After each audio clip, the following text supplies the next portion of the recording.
Fala pessoal, tudo bem? Pessoal, esse vídeo aqui vai ser um pouco repeteco, tá? Porque eu já falei desse tema, não faz nem muito tempo que eu falei disso, mas é que eu estou fazendo essa sériezinha aqui mostrando o antagonismo entre o Velho e o Novo Testamento, então é importante fazer parte dessa playlist, tá? É bom que para quem não viu o outro vídeo vê, também tem muita gente nova no canal chegando, tá? E se vocês puderem, compartilhem o vídeo, deem like, deem engajamento, que aí outras pessoas também podem ver o vídeo, tá? Porque nós estamos analisando o antagonismo entre o Velho e o Novo Testamento. Nós já vimos as profecias messiânicas que Jesus não cumpre nenhuma sequer. E tem até estranho, né? Os cristãos querem pregar Jesus para todo mundo, mas pelas profecias ele não foi o Messias, não tem nem como. E depois nós vimos que algumas profecias falam de Jesus, né? Como essa aqui do Halã, do sonhador, que faria sinais e prodígio, mas tentaria levar o povo a seguir o outro Deus. E isso seria um teste, né? Para testar o povo. Então, dentro de um teste que Deus estaria fazendo com o seu povo passou no teste. Já os cristãos não. Lembrando que eu sei que tem ateus no canal, eu estou falando de acordo com o que os cristãos acreditam. Eles não acreditam que a Bíblia toda é inspirada pelo Espírito Santo? Então, se Deus inspirou os autores do Velho Testamento e falou para eles, olha, eu vou dar um teste para vocês. Os cristãos já falharam no teste. Primeiro que eles aceitam o Messias que não cumpriu as profecias, né? O Messias ia trazer a paz, Jesus falou que não veio trazer a paz, e assim por diante. Eles já aceitam. Segundo, por essa questão aqui que Deus ia dar um teste, um profeta que ia fazer sinais e prodígios, mas ia tentar introduzir idolatria no meio do povo. Que é o que nós vemos hoje. Agora nós vamos ver um outro pontinho interessante, tá? Isso aqui é só para dar uma atualizada, que é sobre o filho rebelde de Deuteronômio. Em Deuteronômio 21, a partir do versículo 18, tem uma parte muito interessante que fala assim, ó: se alguém tiver um filho rebelde e indócil, que não obedece o pai e a mãe, e não os ouve mesmo quando o corrige, o pai e a mãe o pegarão e o levarão aos anciãos da cidade à porta do lugar. Então vamos começar aqui, ó. Primeiro é um filho que não respeita os pai e a mãe, não obedece. Então aqui do Velho Testamento está falando de um filho rebelde. Correto? Ó, aqui é um filho rebelde, que não obedece o pai e a mãe e desrespeita. Será que Jesus foi um filho rebelde? Vamos ver aqui primeiro em Marcos 3:21. Deixa eu deixar só uma coisinha aqui para marcar aqui Deuteronômio, que a gente vai voltar aqui.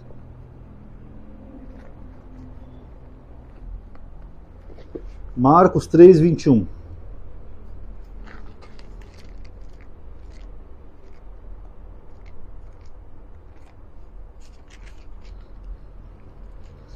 Marcos 3, a partir do versículo 20, fala assim: e voltou para casa, e de novo a multidão se apinhou, de tal modo que eles não podiam se alimentar.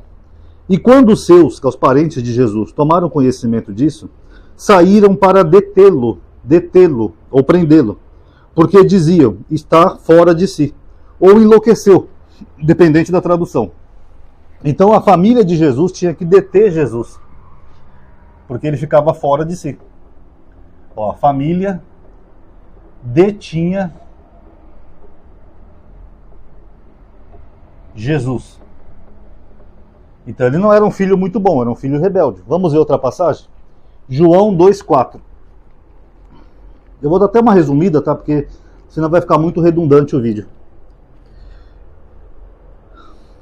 Ora, não havia mais vinho, pois o vinho da casa havia acabado. Então a mãe de Jesus lhe disse, eles não têm mais vinho. Respondeu-lhe Jesus, que queres de mim, mulher? Que tenho eu contigo? Esse que tenho eu contigo, pessoal, eu já fiz vários vídeos, então não vou ficar repetindo muito, mas é a mesma expressão que os demônios usavam para Jesus. E ela aparece também no Velho Testamento como se fosse um eufemismo para um palavrão.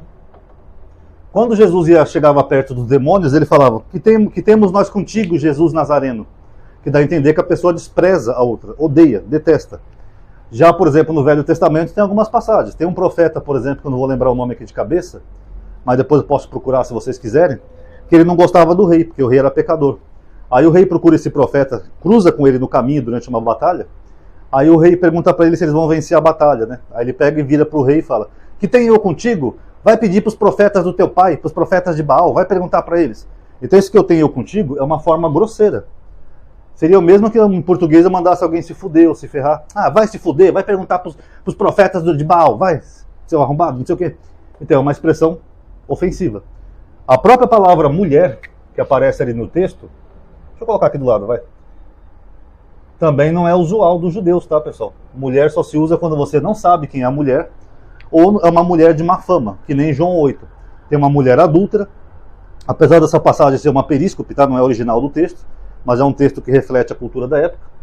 E essa mulher ia ser apedrejada e Jesus intercede por ela. Aí Jesus se vira para ela e fala: mulher, onde estão os que te condenam, os que te condenariam? Algo mais ou menos assim. E era uma mulher adúltera. Então olha o jeito que Jesus se dirige à própria mãe. Ele chama ela de mulher, em nenhum momento ele chama ela de mãe nos evangelhos, e ainda usa essa expressão negativa aqui da Bíblia. O que tenho eu contigo? Como quer dizer, vai se lascar, não tem nada a ver com isso, dane-se. Então Jesus se encaixa nessas características de um filho rebelde. Mas tem mais. Vamos continuar aqui.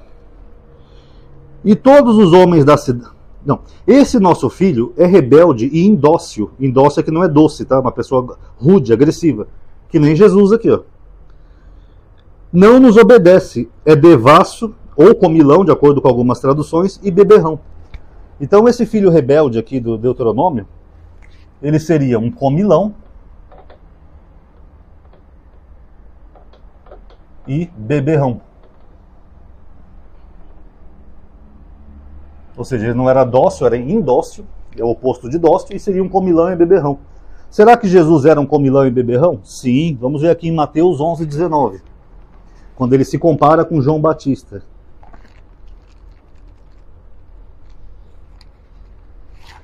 Mateus 11:19. Olha aqui, ó. Com efeito, veio João Batista. Ele está se comparando com João Batista, que não come e não bebe. O que ele está falando? Que João Batista só comia gafanhoto, ele não comia comida normal, e não bebe. Era o quê? Água? Não. Senão ninguém consegue viver sem água. O que ele está dizendo é que ele não bebe bebida alcoólica. Então João Batista não come e não bebe, segundo Jesus. E dizem, um demônio está nele. Aí veio o filho do homem, aí que é Jesus se referindo a si mesmo, que come o quê? A comida que João Batista não comia, as comidas judaicas da época. E bebe. Bebe o quê aqui? É água? Não, porque se a bebe aqui fosse água, então aqui em João Batista também seria água. Então o que Jesus está dizendo? Que ele bebia bebida alcoólica. E dizem, eis aí um comilão e beberrão, amigo de publicanos e pecadores. Mas a sabedoria foi justificada pelas suas obras. O que ele quer dizer aqui no final? Que pela sabedoria dele se justifica aquelas coisas que ele fazia. Que ele era um comilão e beberrão. Esse contraponto aí que ele faz com João Batista. Alguns historiadores acreditam até que Jesus pudesse ter caído da cruz porque ele deveria ser um homem gordo. Porque ele era um comilão e beberrão. Tá? Então aqui no Velho Testamento fala de um filho rebelde e indócil. Jesus era rebelde e indócil. Tanto que a família dele tinha que detê-lo e ele usa expressão extremamente grosseira com a mãe dele. Comilão e beberrão. Ele mesmo diz, o filho do homem come e bebe. E vocês dizem que eu sou um comilão e beberrão. Mas tudo bem. A sabedoria é justificada por suas obras. Quer dizer que ele está se justificando pelo fato de ser um comilão e beberrão. Tá? Vamos continuar agora aqui em Deuteronômio.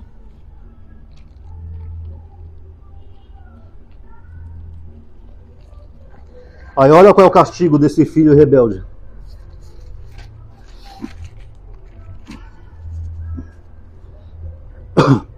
E todos os homens da cidade o apedrejarão até que morra. Deste modo extirparão o mal do seu meio, e todo Israel o ouvirá e ficará com medo. Então esse filho teria que ser morto, aqui no caso apedrejado. Mas só que tem mais. Se um homem culpado de um crime que merece a pena de morte, é morto e suspenso no madeiro ou numa árvore, tá? Seu cadáver não poderá permanecer na árvore à noite. Tu o sepultarás no mesmo dia. Então o que acontece? Se um homem fosse digno de pecado, um pecado muito grave, essa pessoa tinha que ser pendurado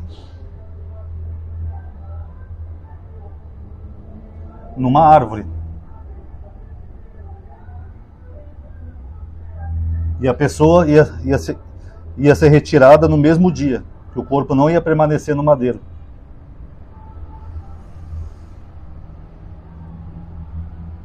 Retirado no mesmo dia.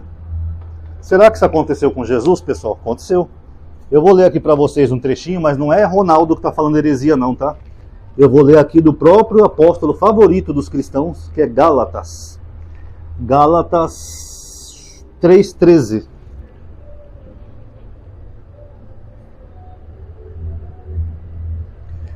Cristo nos resgatou da maldição da lei. O que Paulo está falando? Que tinha uma maldição na lei, tornando-se maldição por nós. Porque está escrito, maldito todo aquele que é pendurado no madeiro. Aqui, ó, Paulo.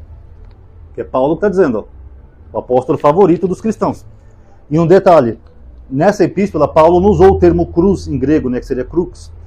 Ele usou o termo xilon. E xilon em grego é árvore. Então Paulo está dizendo que Cristo resgatou a gente da maldição, se fazendo maldição por eles. Sendo que Cristo foi pendurado numa árvore, que era a maldição da lei. Então, segundo Paulo, ele fez isso para resgatar os judeus da maldição da lei.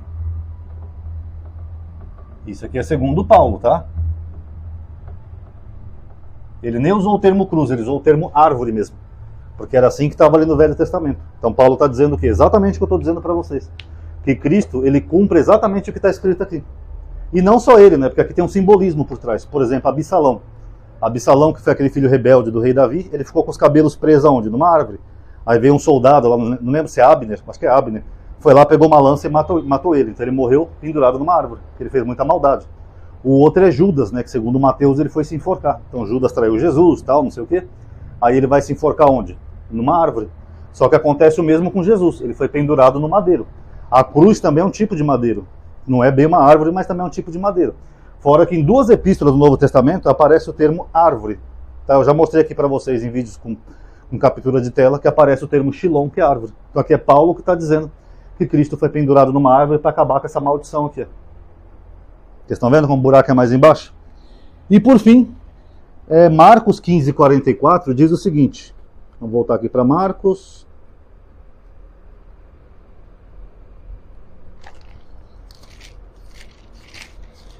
Marcos 15:44.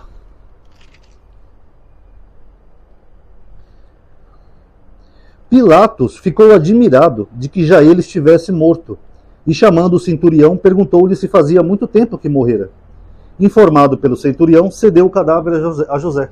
O que ele está dizendo? Que o corpo de Jesus foi tirado da cruz no mesmo dia. Exatamente como diz aqui em Deuteronômio. Cristo foi retirado do madeiro, ou da árvore, ou da cruz, no mesmo dia. Como diz lá em Deuteronômio, o seu corpo não permanecerá no madeiro. Aqui, ó. Esse é o antagonismo. Depois os cristãos querem que os judeus aceitem Jesus. Vocês aceitariam? Agora tem mais um detalhezinho aqui para finalizar o vídeo. Vamos voltar lá para Deuteronômio 21. Lembrando que Paulo que falou que Cristo se fez maldição, tá?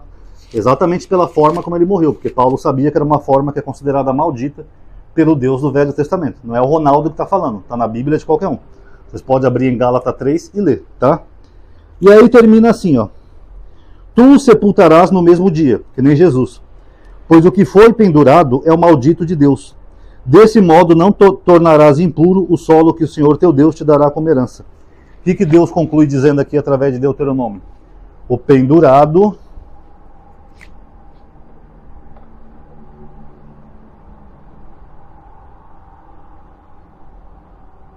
é maldito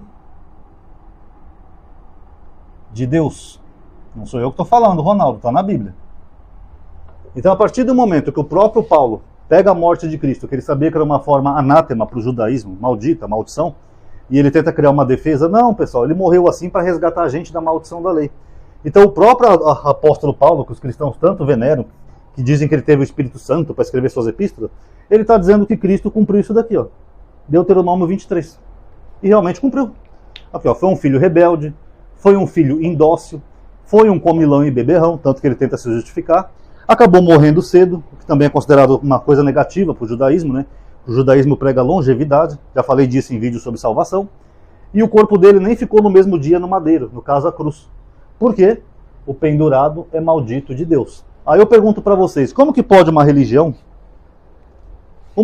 seguir um Deus que é considerado maldito na religião do outro Deus? É possível isso? E ainda dizem que esse Deus veio cumprir as profecias desse, sendo que não cumpriu. E esse é considerado anátema, maldito desse Deus, que nem Absalão, Judas, etc. Faz sentido para vocês? Então as pessoas estão orando aí, pedindo salvação, pregando, batendo na casa dos outros, pregando isso daqui, ó. Um Deus que foi considerado maldito pelo outro Deus. Preenche todos os requisitos ali de Deuteronômio 21. Filho rebelde, indócil, comilão, beberrão, foi pendurado numa árvore, foi retirado no mesmo dia, e segundo a Bíblia, ele seria um maldito de Deus. Então Deus, se ele é onipotente, onisciente, onipresente, ele sabe de todas as coisas, né? Ele é um Deus poderoso. Vocês acham possível que Deus ia falar que havia um Messias, mesmo sabendo que esse Messias ia fazer tudo aquilo que ele condenou no Velho Testamento? Deus não ia dar um toque, falar, ó, pessoal, cuidado, o Messias vai escorregar e tropeçar e vai cumprir algumas coisas negativas aqui. No mínimo Deus teria avisado, porque não faz sentido. Deus fala uma coisa no Testamento, aí chega a outra divindade do Novo Testamento, contradiz completamente aquilo que foi dito no Velho Testamento. Como que pode o Deus de uma religião ser considerado maldito pelo Deus da religião que supostamente originou ele, o judaísmo? Fica aí para reflexão, pessoal, tá? Também é aberto a refutações, tá bom? Tá aí, galerinha, quem gostou do vídeo, por favor, deixa o like, tá? Isso ajuda a aumentar a atividade e alcance. Você sabe que o YouTube tá bugado, tem que ativar o sininho, essas coisas. Comente também o que achou. Isso ajuda a dar mais view e atividade, tá bom? Obrigado a todos aí que assistiram. Paz a todos.